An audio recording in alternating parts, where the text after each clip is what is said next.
Bonsoir tout le monde. Bonsoir. Aujourd'hui, nous Bonsoir. allons parler de l'égalité au travail en Haïti, obligations juridiques et leviers de compétitivité. Donc, comme à chaque capsule, nous avons avec nous Maître Volmar de HDIT Cabinet Volmar. Aujourd'hui, nous avons une invitée spéciale. C'est la vice-présidente du secteur textile de l'ADI. C'est Madame Nathalie Hermantin. Bienvenue, rebonsoir. Bonjour, bonsoir alors. Merci pour l'invitation. Et aujourd'hui, pourquoi est-ce qu'on veut parler d'égalité homme-femme? C'est parce que justement, nous sommes à l'approche du 8 mars, la journée consacrée aux droits des femmes. Donc, nous allons aborder ce sujet-là qui est vraiment essentiel pour l'économie et justement pour le monde du travail. Dans le but de protéger, euh, les droits de la femme, eh bien, le Code du travail a fait de la femme ce qu'on appelle des employés spéciaux. Il y a plusieurs employés spéciaux dans le Code du travail, comme par exemple les travailleurs étrangers, les mineurs, dans les deux sens. Donc, il y a les mineurs, ceux qui ne sont pas encore majeurs, et les mineurs, ceux qui travaillent dans les mines, ce sont des employés spéciaux. Nous avons les personnes à mobilité réduite ou les handicapés, par exemple, ce sont des employés spéciaux. Donc, nous avons beaucoup de types d'employés spéciaux et la femme est une employée spéciale du Code du travail. Alors, pourquoi faire de la femme une employée spéciale? C'est parce que les employés spéciaux du Code ont un régime juridique à part relativement au droit général des employés, ok, les conditions de travail et général des employés. Eh bien, il y a un régime juridique spécial pour chaque type d'employé spécial. Et un régime juridique aussi pour les femmes, parce que leurs conditions socio-biologiques exigent qu'elles aient un régime juridique différent et même spécial.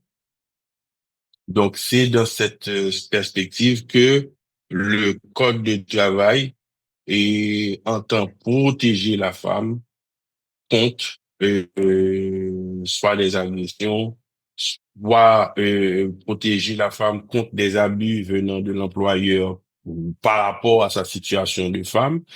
Et d'ailleurs, c'est interdit par la loi de résilier unilatéralement le contrat de travail d'une femme enceinte. Il faut avoir l'autorisation de la direction du travail pour cela. Et dans la liste des résiliations ou révocations abusives, eh bien, on a le sexe, ce qui veut dire le fait de révoquer un employé parce que, pour des raisons sexuelles, alors je veux dire, sa caractéristique physique de sexe. Mm-hmm. Donc, c'est une femme ou un homme, ça n'a rien à voir avec le sexe en tant que sexe, mais le sexe en tant que identité. Mm-hmm. Vous êtes en identité, donc voilà. Donc, la faiblesse ou l'une des faiblesses du Code du travail par rapport à la femme, c'est premièrement de ne pas avoir pensé à ce que j'appelle la dysménorrhée invalidante. Je pense qu'il devrait y avoir un congé et de cette maladie, la dysménorrhée invalidante, pas toutes les dysménorrhées, donc la douleur qu'éprouvent les femmes pendant les règles. Et l'autre faiblesse, c'est le fait de ne pas légiférer sur l'harcèlement sexuel au travail et l'harcèlement moral aussi. Et l'harcèlement sexuel en particulier qui frappe beaucoup les femmes en Haïti. Et voilà. Donc ça, ce sont des silences du Code du travail que l'employeur de bonne foi peut résoudre à travers ses règlements intérieurs. C'est ça, c'est ça. Merci, Maître Volmar. Bon, je pense que le cadre juridique est assez clair, mais je vais essayer de m'adresser à Madame Hermantin. Pourquoi est-ce qu'on observe vraiment une concentration de femmes dans les positions ou bien les types de jobs, si on peut les appeler comme ça, à bas salaire, à bas revenu? Pourquoi il y a beaucoup plus de femmes que d'hommes? Par exemple, si je vais dans une factory, je pense qu'il y a beaucoup plus de femmes que d'hommes. Donc, et pourquoi d'après toi? Bon, je vais utiliser l'exemple de la Côte d'Ivoire. À la Côte d'Ivoire, c'est pratiquement moitié-moitié. C'est moitié femme, moitié homme. Et je pense que je pense que pour le cas d'Haïti, Mhm. ce serait probablement par rapport à un manque d'opportunités. Parce que par exemple, pour la Côte d'Ivoire, il y a beaucoup de femmes aussi qui sont dans des positions de supervision, de management et d'exécutif aussi. Et les salaires sont les mêmes pour les femmes et pour les hommes. Il n'y a pas de il n'y a pas de différence. Mhm. Alors, je peux dire que si j'utilise l'exemple de la Côte d'Ivoire, qui est un milieu d'emploi formel, je ne constate pas vraiment une différence entre les salaires. Maintenant, et que une majorité je pense que c'est un problème d'opportunité. Il n'y a pas assez d'opportunités dans le pays. Alors, à cause de cela, et c'est pas seulement les femmes, mais il y a beaucoup d'hommes aussi qui sont dans des positions et les salaires ne sont pas très élevés. Je crois que c'est une question d'environnement, mais pas vraiment une question que ce soit une femme ou bien que ce soit un homme.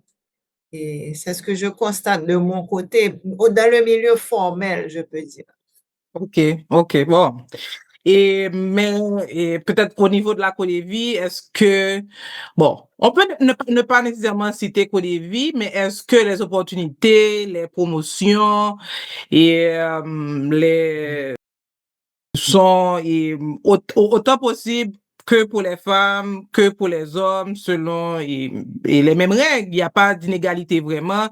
Donc, si un poste est ouvert, on voit que le profil correspond vraiment. C'est une femme qui a le meilleur profil et les compétences. Donc, c'est facile pour cette femme-là d'accéder au poste ou c'est beaucoup plus facile pour un homme.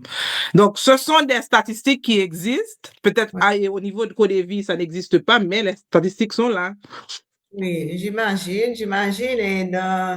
mais bon, je crois que ça ne devrait pas faire une différence, et je crois qu'on constate une évolution et chaque année au niveau de l'intégration des femmes dans le milieu professionnel.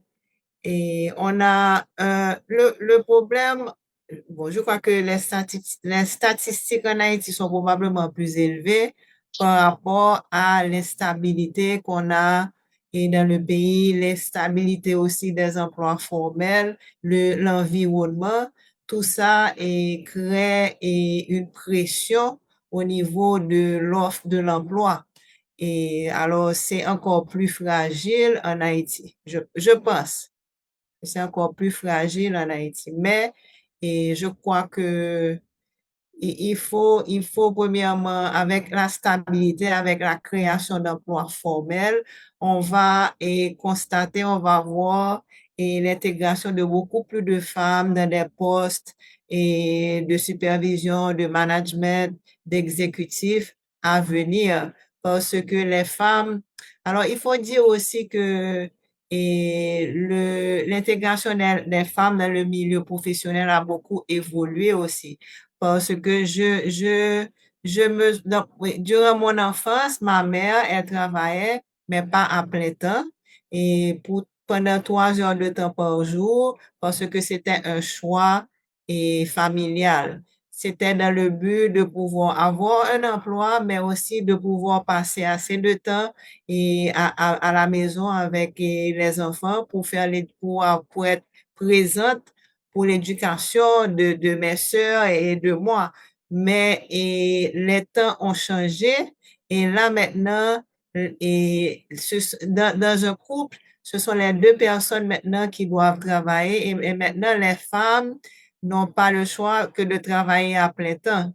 Et je crois que nous avons cette rigueur, c'est ça, cette application et nous, nous sommes en train de travailler, d'avoir un focus.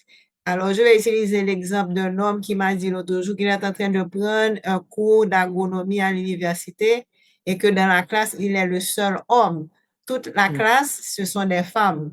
Alors là, maintenant, avec l'évolution de la vie économique, et c'est plus difficile maintenant, les femmes s'appliquent et là, on sait qu'on doit travailler, on a on va à l'université, on a un focus et on est en train de rentrer dans ce milieu. C'est ça parce qu'on sait qu'on doit le faire. Maintenant, on a l'application, on a travaillé pour ça, puis on a rentré dans l'environnement et professionnel. Alors, Nous sommes sur la bonne voie.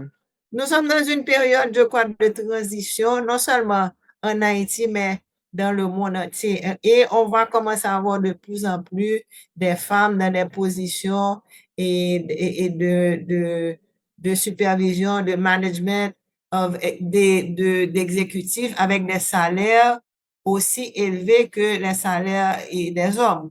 Oui, parce que le salaire, c'est pour le poste, c'est pas nécessairement pour le sexe de la personne qui occupe le poste, c'est ça. Non, c'est pour les compétences aussi C'est de pour la les compétences. personne. C'est pour ça. les compétences. Merci, Madame Hermantin. Et Maître Volman, et bon, nous savons que il y a plusieurs conventions qui ont été ratifiées. Il y a la convention 100 de l'OIT sur l'égalité de rémunération, la convention 111. Et je ne sais pas si tu peux nous éclairer là-dessus. Non, on ne peut pas dire plus que ce qu'on vient de dire tout à l'heure. Parce que actuellement, le problème n'est pas un problème de législation. C'est plutôt un problème social qu'il faut résoudre. C'est-à-dire que ça continue à se produire, pas seulement en Haïti, mais aussi même dans les pays que nous estimons être des pays développés. Les femmes se plaignent toujours, encore, de différences de salaire par rapport aux hommes. Mais le problème n'est pas forcément légal, le problème est en particulier un problème social. Comme par exemple, c'est anormal de voir un homme vouloir étudier le secrétariat. Oui, c'est bizarre en Haïti, oui. Oui, surtout Voilà. en Haïti. Surtout en Haïti. Exactement. Donc, et il y a, en parlant de surtout en Haïti, il y a aussi cette inversion de la situation où en Haïti, il y a beaucoup plus de chances pour une femme de faire carrière comme chef de cuisine, tandis que dans les pays occidentaux, c'est l'inverse. C'est plus difficile pour une femme de faire carrière comme chef de cuisine en pays étrangers. Donc, les femmes sont obligées de faire beaucoup plus d'efforts et dans la cuisine que les hommes, alors que c'est totalement l'inverse en Haïti. Donc, c'est ça il y a un aspect géographique et culturel dans la chose. Et il y a aussi la perception que la société a des femmes. Et ce que les femmes aussi expriment comme d'elles-mêmes par rapport à leur conditionnement social. Là, maintenant, je ne suis plus dans le droit. Donc, c'est ça. Oui. je me rappelle que lorsque je soutenais mon mémoire de sortie en février 2009, c'était sur le droit de la femme mariée que j'ai soutenu mon mémoire. Et mon directeur de mémoire et maître Ménapierre de regretter mémoire avait dit pourquoi un énième mémoire sur le droit de la femme et tous ces problèmes-là ont été résolus. Bon, bien entendu, mon mémoire avait bien entendu comme objectif de montrer que dans une législation qui se veut libératoire pour les femmes, eh bien, il y avait un article qui retenait encore les femmes sur le jour des hommes. C'est le décret du 8 octobre 1982 qui a complètement libéré la femme, qui n'est plus maintenant sous la tutelle de son père, puis sous la tutelle de son mari. Elle est totalement responsable juridiquement d'elle-même, mais il y a l'article 8. Dans l'article 8, ce qui est dit dans ce décret, c'est que dans le choix du domicile conjugal, ce sont les deux parties, alors ce sont les deux conjoints qui doivent décider ensemble de le toit conjugal. Mais le décret dit en cas de désaccord, la décision du mari prévaut. Donc, ce même décret qui libère la femme du jour de l'homme, de son mari, eh bien, en cas de désaccord, donne la primauté à la décision du mari dans le couple. Et c'était précisément mon travail, c'était de montrer que même un décret libératoire peut encore retenir les femmes dans les chaînes des hommes. Donc maintenant, ce qu'il faudrait du point de vue légal, c'est ce dont je viens de parler tout à l'heure. Donc c'est déjà une législation pour celles qui souffrent de dysménorrhée invalidante et qui, comme ça, auraient pu avoir un congé payé d'1 ou 2 jours, dépendamment de temps que ça prend. La douleur, alors, la période de la douleur. Et c'est un congé qui a fait son apparition pour la première fois au Japon après la Deuxième Guerre mondiale. Récemment, je crois, l'Espagne a voté une loi sur la question afin de mettre à la disposition des employés féminins d'un congé qui prend en compte les douleurs venant des règles. Et ensuite, il y a la question de l'harcèlement sexuel et l'harcèlement moral. Bien entendu, l'harcèlement sexuel et l'harcèlement moral est traité dans le nouveau code pénal, qui n'est pas encore d'application. Mais ce sera pas suffisant. Ce sera pas suffisant parce qu'il faut prendre en compte dans les détails le milieu du travail et pour protéger les femmes. Et en plus, il faudrait une certaine nouveauté dans le code du travail qui, bien entendu, commence à partir de l'existence du contrat de travail, qui est l'élément le plus important du droit du travail. Donc, vu que ce lien de travail commence à partir de l'existence de l'accord de volonté des deux parties, de l'employeur et de l'employé, pour créer ce contrat tant verbal qu'écrit, donc, il n'y a pas de protection pour les femmes avant ce contrat. Donc, ce que cela dit au moment où l'employé ou le futur employé est interviewé, par exemple, pour éviter les discriminations. Parce que les discriminations qui sont interdites dans le Code du travail, elles sont interdites à partir de l'exécution du contrat de travail. Or, il peut y avoir des discriminations, des actes discriminatoires avant le contrat. Donc, au moment de recruter les employés. Donc, il y a aussi les offres, alors les demandes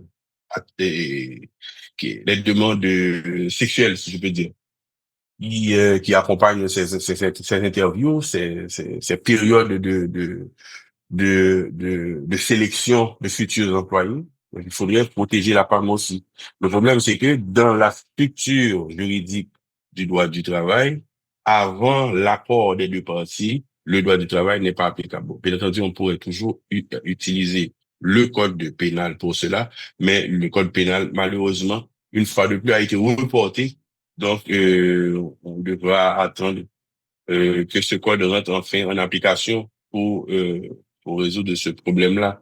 Et puis, ensuite, il y a aussi la question du télétravail, que je termine sur ce point.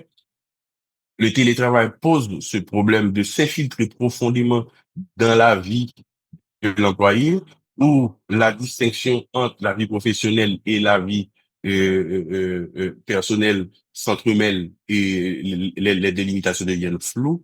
Donc, on comprend rapidement la femme professionnelle qui travaille chez elle et qui occupe les enfants et qui prend soin des enfants. Donc, il faut penser aussi à cette nouvelle façon d'organiser le travail et prendre en compte les femmes à travers le territoire pour les protéger contre les filtrations les filtrations très profondes dans la vie privée des employés à force d'être sous contrôle des systèmes informatiques. Maintenant, la question sur l'avenir législatif en Haïti par rapport à la femme serait quelles seront les conséquences de l'IA sur l'emploi des femmes dans le monde déjà, mais en Haïti en particulier. On ne peut pas oublier cet aspect qui est à nos portes. C'est pas si éloigné que ça.